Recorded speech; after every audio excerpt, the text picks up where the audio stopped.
but I am very grateful that I never have to visit the writing or the characters or the setting of this book ever again. To quote one of my favorite childhood songs.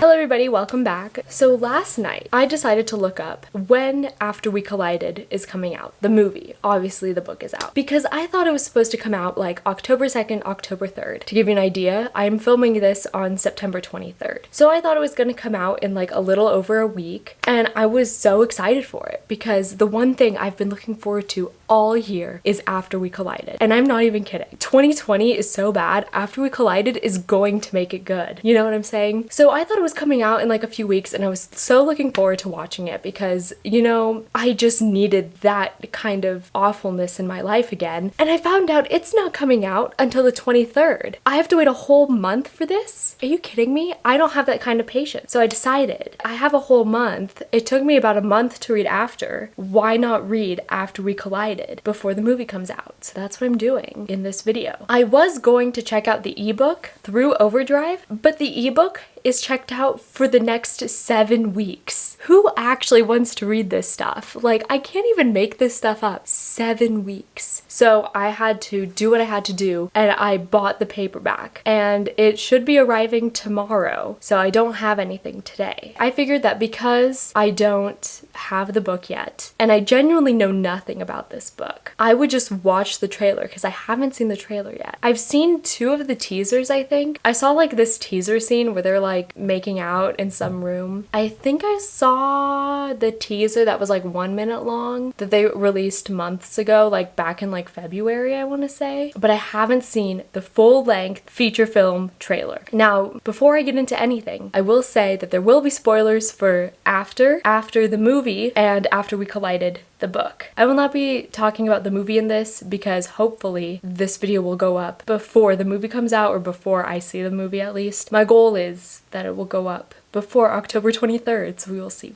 So there will be spoilers for that, but I'm assuming if you clicked on this video, you really don't care because I'm doing the reading for ya, you know? So just in case you genuinely do not want to be spoiled for this horrible, horrendous series, get out. So I'm gonna start off with the trailer reaction. I don't know what to expect. I do know that After We Collided, I think is going to be rated R, whereas After was rated PG-13. So that's interesting because normally they keep the ratings the same with movie series. I don't know what this is gonna be like, and I'm kind of scared. You know, I don't know if I'm gonna do a picture within picture of like the trailer because I don't know what's gonna be in it. You know, I don't want to scar people. If you want to see the trailer, by all means go watch it, but I'm not gonna be the one providing it for you because my channel doesn't have that kind of content. 2 minutes and 9 seconds of trash. 3, 2, 1. Here we go, y'all.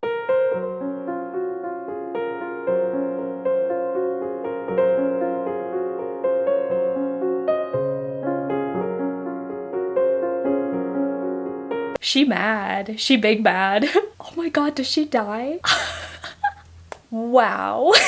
We don't have time to unpack all of that. Okay, honestly, you know what I got from that? Dylan Sprouse is in it. That's it. That's all I got. I genuinely still don't know anything about this book, so it will be genuinely a surprise. I know Tessa gets angry in it, so maybe we'll finally see her fight back against all the abuse that she gets because girl gets abused. So maybe we'll see her finally like stick up for herself. And then there's also a car about to hit her. Does Tessa die in this? Is this gonna be like The Fault in Our Stars meets After? Like, are we gonna have Tessa die in a car accident? You know what? Props to Anna Todd if she killed off her main character, you know? I don't know what happened in that trailer. I don't know who the Dylan Sprouse character is supposed to be. Is he gonna be like another love interest for Tessa? Is he just gonna be another side character? What happened to the brother? Hardin's like step brother, half brother, also known as Liam Payne. What happened to him? He was nowhere to be found. They've all been focusing on this Dylan Sprouse character. I don't know what's happening. I wonder how they're going to make it continue from After, because the book leaves off of the cliffhanger of her leaving the restaurant with Hardin's brother. I keep calling him Liam. I know his name isn't Liam in the book. He was based off of Liam Payne, so I'm gonna call him Liam. I don't know if it's gonna pull a Queen of Air and Darkness and like pick up where it was left off, or like are we gonna have a time jump? And I wonder how the movie is gonna handle that, because the movie gave a little bit of closure because it's a film and obviously you never know if it's gonna be picked up for for 3 more films, but hey, luck of the draw, man. How is this gonna work? I'm stressed. I don't know how this is gonna go, but we will see. I really hope that the movie is available to watch at home and I don't have to see it in theaters, because I will not risk my life. I'm being honest. I'm not gonna go to the theater for this. If it comes out at home, I will definitely watch it, but if it's theaters only, I am going to have to figure out a way to watch it. But yeah, that is, I guess, all I'm doing today since I don't have the book yet. Tomorrow, I got the notification that the book should be coming tomorrow, so we're gonna start reading it then. Guess what came? Here it is, ladies and gents, in all of its glory. We have the pollution clouds, you know, that seems to be a theme here, and a beach. So I still don't know a single thing about this book. I've seen the trailer, got nothing from it except that Dylan Sprouse was in it. I don't know anything about this except that it follows after. So I figure I would do a dramatic reading of the summary to see if together we can put together our brain cells and figure out what exactly goes on in this book. After a tumultuous beginning to their relationship, Tessa and Hardin were on the path to making things work. Tessa knew Hardin could be cruel, but when a bombshell revelation is dropped about the origins of their relationship and Hardin's mysterious past, Tessa is beside herself. Hardin will always be ... Hardin. But is he really the deep, thoughtful guy Tessa fell madly in love with despite his angry exterior, or has he been a stranger all along? She wishes she could walk away. It's just not that easy. Me too. Not with the memory of passionate nights spent in his arms, his electric touch, his hungry kisses. Still, Tess is not sure she can endure one more broken promise. She put so much on hold for Hardin: school, friends, her mom, a relationship with a guy who really loved her, and now possibly even a new promising career. She needs to move forward with her life.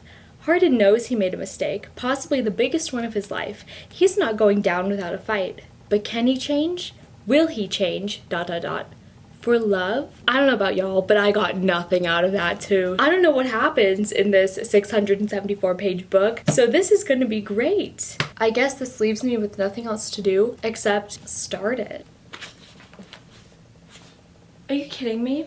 I literally open up to page 1 and it's dual perspective. I'm gonna have to read from Hardin's point of view. Are you kidding me? This is not gonna be good. I literally just finished Midnight Sun. This is not gonna be good. Oh no. I just think it's so funny how like all of Hardin's family is talking about how Tessa is like the best thing to happen to him since like sliced bread, but she's like not that good of a girlfriend. No offense. She is toxic, just not as toxic as Hardin's. Hardin's toxicity overshadows Tessa's. So I am on chapter 3 and we have a little bit of plot moving along here. Tessa is going to Seattle. Her boss invited Hardin. She doesn't know what to do. We have all this drama going on with Hardin, with him like trying to talk to her and her ignoring him, and his family choosing Tessa over Hardin. I think that speaks volumes. It picks up right where After leaves off. There is no time jump. We had the prologue from Hardin's point of view, but so far all of the chapters have been from Tessa's. I don't know if that means we're going to see Hardin's point of view later on, and I'm honestly kind of scared. It was bad enough being in Edward's head for Midnight Sun. I don't know how I'm going to feel about being in Hardin's head for any amount of time other than the page-long prologue. We have this whole Seattle vacation thing, and like, is it unrealistic? Yeah, but at the same time, this is fan fiction, so this plot point of Tessa getting a vacation through her company that she's an intern for is like the least amount of things that bothers me. It doesn't bother me at all. Yeah, I don't know what's gonna happen. I genuinely don't know. This is like the vaguest book on earth. The reason I'm reading this edition of the book instead of like the Wattpad edition is because this is the one that the movie I think is going to be based off of, not the Wattpad fanfiction. Plus this edition is revised and it's actually longer than the original fanfiction. After is kind of coming back to me. I've like repressed it down so much since I read it last spring, so it's all bubbling up, you know? It's coming back to me. So over Good weekend. I read about 100 pages. I need to discuss them. So I will have to put up a content warning because I'm going to talk about some things that may be triggering to some people, because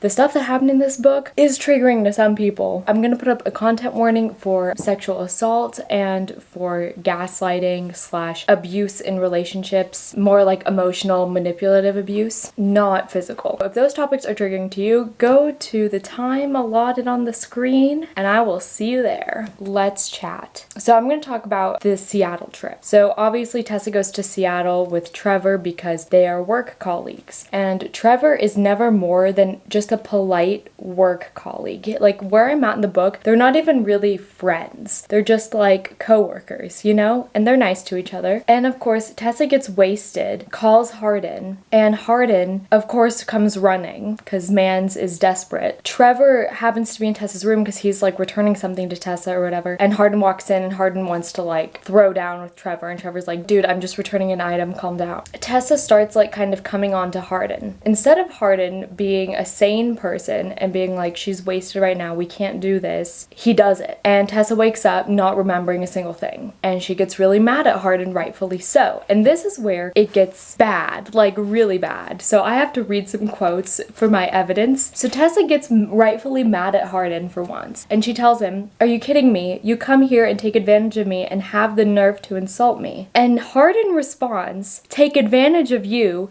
You took advantage of me, Tessa. You know that I can't say no to you. Oh, to see without my eyes. I was not expecting this. I was not expecting essentially a rape scene in this book. I knew there was going to be abuse between Hardin and Tessa because there was so much of it in After, to the point where it was kind of insane. When I read this last night, I literally put the book down and decided I wasn't going to read anything more until I actually talked about it in front of a camera, because it was so shocking to me that would be featured in a book where this is the main couple you're supposed to root for, okay? It's not like Trevor did this. If Trevor did this, then everyone would be like, oh, Trevor's the bad guy. Ugh. But like, no, this is the couple we're supposed to be rooting for. It's so infuriating. I don't know how they're going to handle this in the film because this is a very apparent assault scene. I know Anna Todd is co-writing the script, so it's gonna be as close to the book as possible. That's not good. Be wary going into After We Collided. It's bad. It's really bad. So I would definitely caution against younger viewers. It's moments like this where I wish authors like Christina Lauren would write young adult books or write books targeted to a younger audience. I think this is technically new adult because she's in college, but it's still targeted to a younger audience because Tessa is only 18. It's not healthy, and I wish authors like Christina Lauren would write more YA romances specifically so younger people can see what a healthy relationship should look like. There are teenagers who are reading this and thinking, oh, it's okay. No, do not do anything that these characters do in these books, okay? Except maybe move into that nice Abercrombie apartment.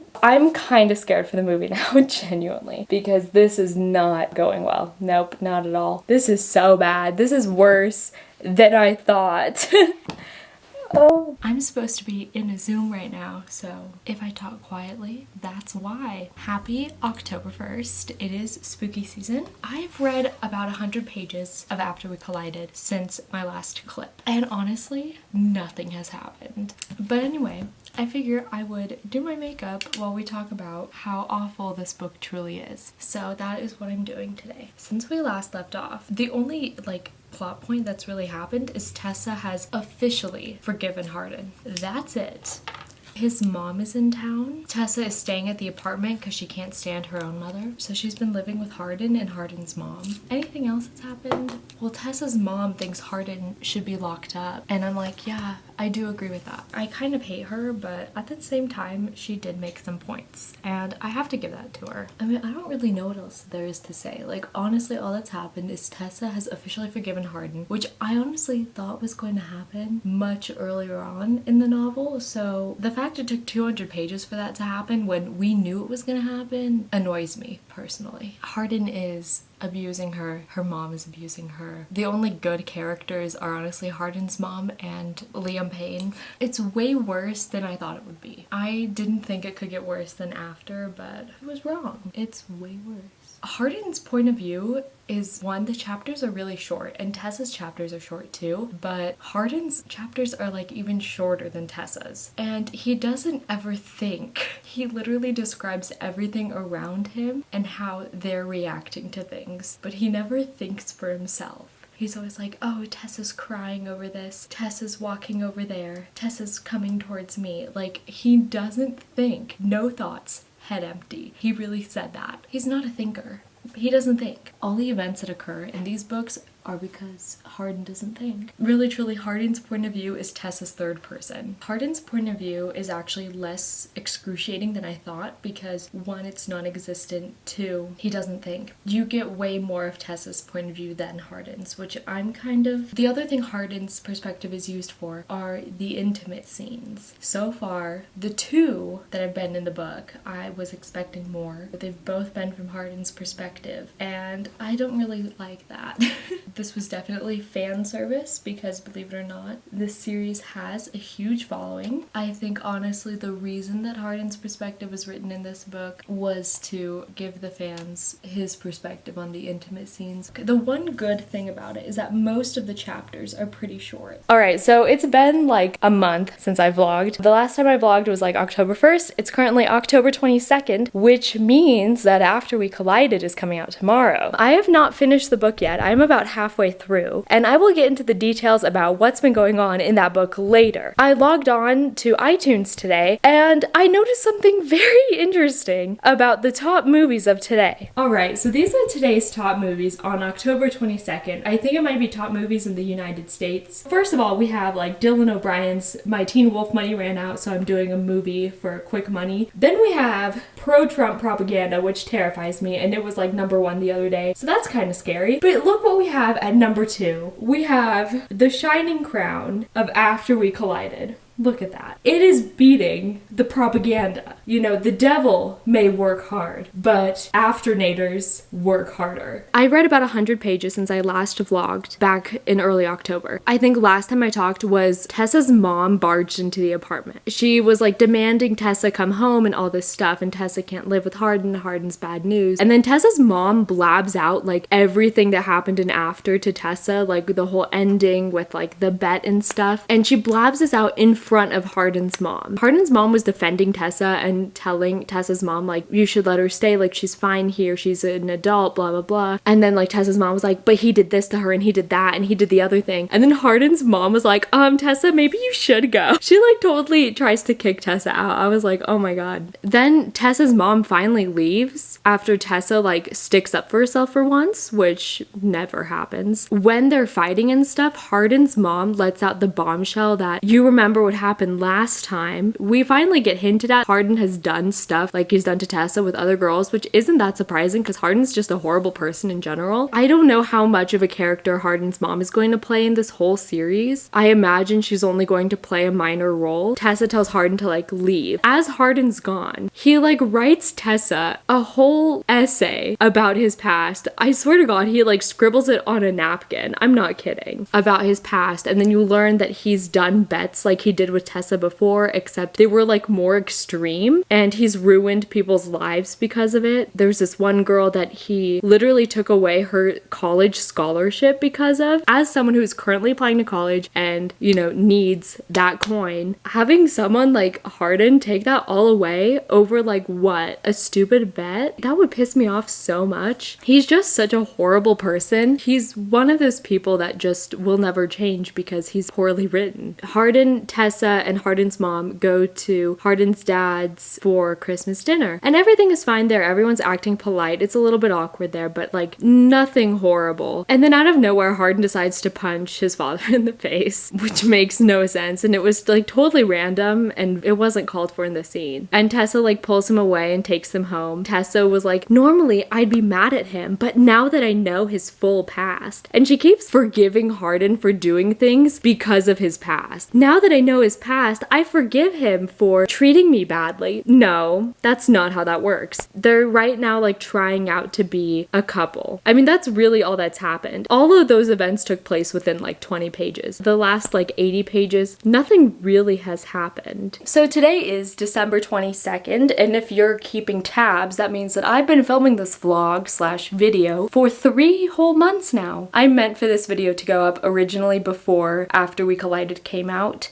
but that did not happen. However, today, After We Collided dropped on the irrelevant streaming service known as Netflix, so I figure I would finally wrap up this vlog, let you know some of the major plot points, and overall just let you know what my thought process was when reading this horribly boring book. This series is giving Seinfeld a run for its money because they're truly about nothing. Some of the major plot points that you need to know before going into the movie, because I'm assuming you're here to watch the movie, because I would not waste my time reading this. I wasted my time for you to not. You just need to know that it picks up right where After leaves off, with Zed explaining to Tessa the entire bet that happened in After. So after that, it kind of goes into Tessa's business trip to Seattle, which as an intern, that's very realistic. There at Seattle, she gets wasted. She kind of gets to know Trevor more. They end up becoming good friends, and then Trevor disappears for literally the rest of the book. They made such a big deal in the trailer about Dylan Sprouse's character and Trevor being in it, but he's not in this book. He's there at Seattle, and then he like fades away into the background. Hardin feels threatened by Trevor, so that's something you need to know. Then after Seattle, because Tessa and Hardin are still not on good terms, Hardin asks Tessa to like pretend date because Hardin's mom decides to come and stay at their apartment together, and so Hardin asks Tessa to kind of like play girlfriend with him even though they're on a break. Tessa obliges, and of course they fall back in love and everything's forgiven. They have a few more fights after that, and what I think Anna Todd is going for with these constant back and forth fights is something similar to, honestly, the only thing I can compare it to is Jude and Carden from The Cruel Prince. They have an amazing chemistry, an amazing back and forth that I adore, and the tension between the two of them is so good because they truly hate each other at some points and they truly love each other at other points. They do not have the same chemistry, they do not have the same tension. It's really bland. Like, saltines have more flavor than this. It's really kind of boring, constantly going back and forth and back and forth. And I remember that being one of my bigger complaints about After. Honestly, my biggest complaint of that book is the whole book. One of the things that I remember bugged me in particular was the constant back and forth between Tessa and Hardin, because Anna Todd, I think, tries to build tension there, but it completely backfires because whenever things go good for them, something goes bad, and it goes back and forth constantly, and it's really quite annoying. There's one time where they have a really massive fight and they don't talk to each other for like 2 weeks or something like that, and this fight happens because during one of their other smaller fights, Hardin goes and cheats on Tessa, and then Tessa finds out because remember that car accident that I thought she died in? Well, she doesn't die. Hardin ends up driving past the accident and Tessa sees him with the girl that Hardin cheated on Tessa with, and then that causes this like 14-day fight, which as we know is like the longest fight they've had in the entire series thus far. And then during this 14-day fight, Tessa cheats on Hardin with Zed. But then of course they eventually end up being on good terms again, and unlike in After, they actually end this book on good terms. The last scene of this book is Hardin getting a tattoo and Tessa's there with him, and they end up running into Tessa's dad, and that's how it ends, on this cliffhanger of Tessa seeing her dad. I don't know how the movie is going to handle this. It will be very interesting to see if it does handle it because there's going to be 2 more After films. I don't know if this